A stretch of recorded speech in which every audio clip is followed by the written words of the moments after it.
हम देखते हैं कि रूम में एक पुलिस ऑफिसर आता है। वो वहाँ चुपके से आता है और एक बैग उठाकर अपने साथ ले जाता है। वो उस बैग को चोरी करके लेके जा रहा था और आगे कहीं बेचना चाहता था। इस बैग के उसे काफी पैसे मिलने वाले थे और जब वो गाड़ी में आकर बैठता है तो उसे लगता है जैसे उसके पीछे कोई है और फिर कोई फौरन से अपने हाथ उसके गले पर रखता है और उसका गला काट देता है। और ये कोई और नहीं बल्कि टिफनी थी। टिफनी उस लड़के की दोस्त थी जिसकी रूह अब चकी में थी और उसने पुलिस ऑफिसर को भी इसीलिए मारा क्योंकि उस बैग में चकी की बॉडी के टूटे हुए टुकड़े थे और टिफनी को अब भी लगता था कि उसकी बॉडी में उसके दोस्त की सोल अभी तक है। वो उसे किसी भी सूरत में वापस लाना चाहती थी क्योंकि वो उससे बहुत प्यार करती थी। वो घर आती है तो हर टुकड़े को साथ मिलाकर उसे जोड़ने लगती है। वो उन टुकड़ों को सीती है और साथ ही साथ बाकी डॉल्स के पार्ट लगाकर भी उसे बिल्कुल ठीक बना देती है।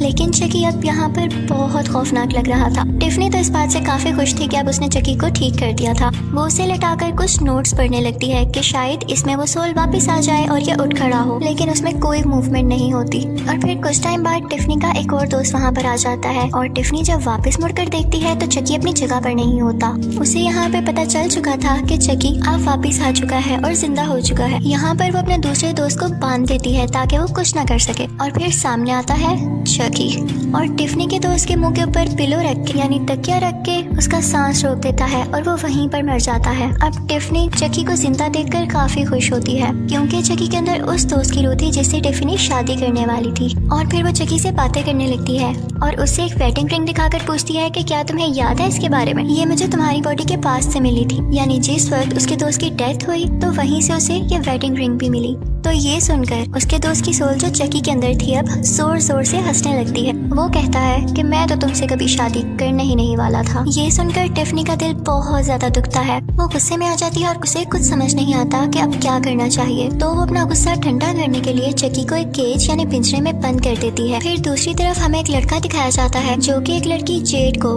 पार्टी के लिए पिक करने आया था। उनके साथ जैसी भी था, लेकिन असल बात तो ये थी कि जेड जैसी को पसंद करती थी, उस लड़के को नहीं। वो सब मिलके जा ही रहे होते हैं कि रास्ते में जेड का अंकल इन सबको रोक लेता है और जेड से कहता है मैंने तुम्हें मना किया था ना इसके साथ जाने से, और ये कहते हुए वो जेड को अपने साथ घर ले आता है। अब दूसरी तरफ जैसी काफी परेशान होता है तो उसका दोस्त उसे मशवरा देता है, यानी उससे कहता है कि तुम दोनों भाग कर शादी कर लो क्योंकि वो भी तुम्हें पसंद करती है और तुम भी, और इसमें बुरी बात क्या है। और फिर हमें यहाँ पर ये भी पता चलता है कि जेसी टिफनी का नेबर था, यानी उसके घर के बिल्कुल साथ रहता था। फिर हमें दिखाया जाता है कि टिफनी चकी को अकेला केज में देखकर उसके लिए एक ब्राइड भी ले आती है, यानी फीमेल डॉल, और उसके केज में रख देती है। फिर वो बात लेने के लिए चली जाती है और साथ साथ टीवी देखने लगती है। और फिर हमें चकी दिखाया जाता है जो कि उस ब्राइड डॉल के गले में से रिंग निकालकर वो केज काट देता है और बाहर आ जाता है। उसे बहुत गुस्सा था कि टिफनी ने उसे बंद किया और इसी बात का बदला लेने के लिए वो टिफनी के वॉशरूम में जाता है। वो देखता है कि टिफनी पानी में है तो इस चीज का फायदा उठाते हुए वो टीवी वहाँ से उतारता है और उसके बाथ टब में फेंक देता है। अब जाहिर है कि पानी में करंट आ जाता है और टिफनी तड़प तड़प कर मर जाती है।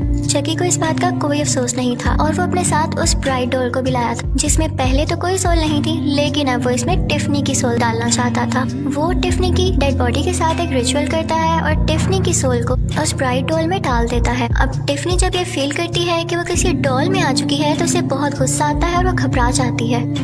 तो चकी उसे कहता है कि तुम्हें मेरी बात सुन लेनी चाहिए थी, अब जैसा मैं करूं तुम मेरा साथ देना, और अगर फिर भी तुम चाहती हो कि हम दोनों की सोल किसी ह्यूमन बॉडी में चली जाए तो तुम्हें वही करना होगा जो मैं कहूँगा। उसके लिए उन्हें वो लॉकेट वापस लाना होगा जो कि मरते वक्त उस डेड बॉडी के गले में था जिसकी सोल अब चकी में थी, यानी टिफनी का दोस्त। लेकिन उसकी डेड बॉडी तो काफी दूर दफन थी। अब ये लोग साइज में छोटे होने की वजह से सोचते हैं कि हम तो ड्राइव नहीं कर सकते, तो इनको कोई चाहिए था जो इनकी खातिर ड्राइव कर सकता या इन दोनों को वहाँ पे छोड़ के आ सकता। अब उनको एक आइडिया आता है और टिफनी जेसी को कॉल करती है। वो उसे कहती है कि 2 डॉल्स हैं जिनको उस जगह पर छोड़ कर आना है और इसके बदले में वो उसे $1000 देगी। आता हुआ पैसा किसको बुरा लगता है, तो जेसी उसकी बात सुन लेता है। अब शाम को जेसी उधर जाता है और टिफनी की ही वैन में उन दोनों डॉल्स को बिठा देता है। अब उसे तो यही लग रहा था कि ये दोनों डॉल्स हैं, यानी बेजान चीजें हैं, और फिर वो ड्राइव करके वहाँ से चला जाता है। रास्ते में वो जेड के पास जाता है और उसे कहता है कि मैं तुमसे शादी करना चाहता हूँ, लेकिन तुम्हारी फैमिली नहीं मानती, तो क्यों ना हम भाग जाएं। वो उसे बहुत इंसिस्ट करता है तो जेड भी मान जाती है। और अब जेड अपना सामान पैक करने के लिए घर के अंदर चली जाती है। जेड का अंकल भी ये सब कुछ देख रहा था और वो नहीं चाहता था कि ये उनकी नीस को लेकर जाए, तो वो चुपके से जेसी की गाड़ी में ड्रग्स रख देता है ताकि रास्ते में पुलिस उसको पकड़ ले। लेकिन वो ये नहीं जानता था कि चकी और टिफनी भी वहीं पर थे और वो सब कुछ देख सकते थे। अब ये लोग थोड़ा आगे ही जाते हैं कि जेड के अंकल के प्लान के मुताबिक आगे पुलिस ऑफिसर खड़ा होता है ताकि उनकी कार की तलाशी लेकर वो ड्रग्स ढूंढ सके और उसे उसकी छुपाई हुई ड्रग्स भी मिल जाती है और इस बात का बहाना बनाकर वो उन दोनों को अरेस्ट कर लेता है। अब चकी और टिफनी को काफी गुस्सा आता है कि ये क्या बार बार हमारा सफर खराब कर रहे हैं, तो वो सोचते हैं कि इसे भी रास्ते से हटाना पड़ेगा।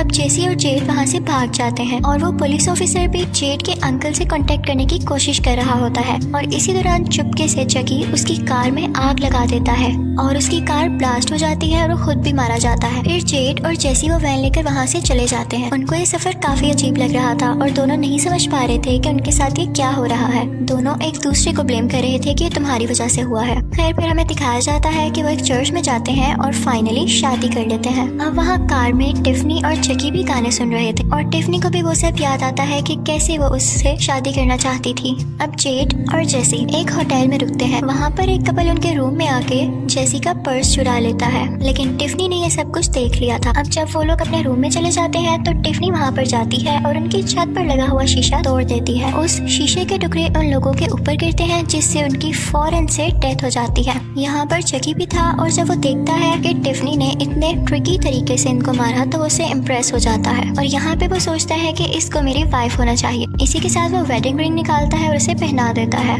और यहाँ टिफनी की आंखों से खुशी के आंसू निकलने लगते हैं और ये लोग भी जेड और जेसी के साथ ही होटल में रुके हुए थे। अब दूसरी तरफ दिखाया जाता है कि जेड और जेसी भी काफी घबराए हुए थे क्योंकि उन्हें लग रहा था कि ये जो सब कुछ हो रहा है उनकी वजह से हो रहा है। तो वो अपने एक दोस्त को कॉल करते हैं और पूछते हैं कि ये सारा सीन क्या है। तो वो इन्हें बताता है कि तुम लोगों के पीछे पुलिस लगी हुई है। सुबह होती है तो होटल की ओनर को उस कपल की डेड बॉडीज मिलती हैं। सब काफी डर जाते हैं और जेड और जेसी भी वहाँ से निकल आते हैं। अब यहाँ पर इनका दोस्त भी आ चुका था। वो उन दोनों से कहता है कि तुम दोनों में से कोई भी गलत नहीं है, तुम दोनों को गलत फहमी हुई है और अब तो तुम लोग हस्बैंड वाइफ हो तो एक दूसरे पर ट्रस्ट करो। इसी के साथ वो वैन खोलता है तो उसके अंदर जेड के अंकल की डेड बॉडी थी। ये देखते ही उसे भी शक हो जाता है और वो उसी की गन निकाल कर उन दोनों पर पॉइंट कर लेता है। वो कहता है कि वैन से बाहर आ जाओ। उसे लग रहा था कि अब तक जितने भी मर्डर्स किए हैं वो इन दोनों ने मिलकर किए हैं। और यहाँ पर चकी और टिफनी भी मूवमेंट करने लगते हैं और खुद को रिवील कर देते हैं। उन्हें देखकर उनका दोस्त वहाँ से भाग जाता है और एक ट्रक उसके ऊपर से गुजर जाता है और उसकी डेथ हो जाती है। अब चकी यहाँ से गुस्से से कहता है कि फौरन से वैन चलाओ। यहाँ चकी और टिफनी उन्हें सारी स्टोरी बताते हैं और एक दूसरी वैन चुराकर उसमें ट्रेवल करने लगते हैं। इस वैन में किचन भी था और टिफनी चकी के लिए खाना भी बना रही थी। यहाँ पर इन दोनों में एक छोटी सी लड़ाई हो जाती है कि खाने के बर्तन कौन धोए और ये लोग बहस करने लगते हैं। तो इसी चीज का फायदा उठाकर जेड फौरन से आती है और टिफनी को उठाकर माइक्रोवेव ओवन में बंद कर देती है और जेसी चकी को उठाकर फौरन से विंडो से बाहर फेंक देता है। अब चकी वापस जेसी पर शूट करता है। उसके शूट करने की वजह से वैन का एक्सीडेंट हो जाता है, लेकिन लकीली वो खुद बच जाता है। वहाँ माइक्रोवेव से जली हुई टिफनी भी बाहर आ गई थी और वो बदला लेने के लिए जेड पर अटैक करती है, लेकिन जेसी फौरन से उसे लेकर वहाँ से बाहर आ जाता है। लेकिन तभी वो वैन ब्लास्ट हो जाती है। अब चकी उन्हें जबरदस्ती लेकर कब्रिस्तान आ जाता है और अब उसे लॉकेट चाहिए था जो कि एक कब्र में उस इंसान की डेड बॉडी के साथ ही दफन था। दूसरी तरफ जेसी भी टिफनी को उठाए वहाँ पर पहुँचता है। वो उसे चकी को देता है, लेकिन चकी कहता है कि मुझे इसकी कोई जरूरत नहीं है। इसी के साथ वो जेड पर भी एक नाइफ से अटैक करता है, लेकिन वो जेसी को लग जाती है और फिर वो उन दोनों को बांध देता है। अब यहाँ पर चकी ने वो लॉकेट हासिल कर लिया था और वो अपनी सोल उसमें ट्रांसफर करने के लिए रिचुअल शुरू करता है। लेकिन जब टिफनी ये देखती है कि जेड और जेसी में इतना प्यार है तो वो बिल्कुल बदल जाती है और अब वो उनको मारना या अलग करना नहीं चाहती थी और वो अब चकी के पास जाती है और उसे पीछे से एक नाइफ से स्टैब कर देती है। वो उसे कहती है कि हम अब जीकर क्या करें, हमें जीने का वैसे भी कोई हक नहीं है और इसी के साथ उन दोनों में बहुत फाइट होती है। यहाँ चकी टिफनी को नाइफ मारता है और वो बेचारी मर जाती है। इसी दौरान जेसी चकी को उसी कब्र में धक्का दे देता है। यहाँ पर एक पुलिस ऑफिसर भी आता है और वो लोग चकी पर काफी शूट करते हैं। चकी मरने से पहले कहता है कि मैं वापस जरूर आऊंगा। पुलिस ऑफिसर जेड और जेसी से कहते हैं कि तुम लोग अब घर जा सकते हो क्योंकि तुम लोग मासूम हो। उसके बाद वो टिफनी के पास जाता है तो देखता है कि उसके पास उसका बेबी पड़ा हुआ है। वो बच्चा बहुत खौफनाक था। वो उस पुलिस ऑफिसर पर अटैक कर देता है और इसी के साथ मूवी भी एंड हो जाती है। Thank you for watching.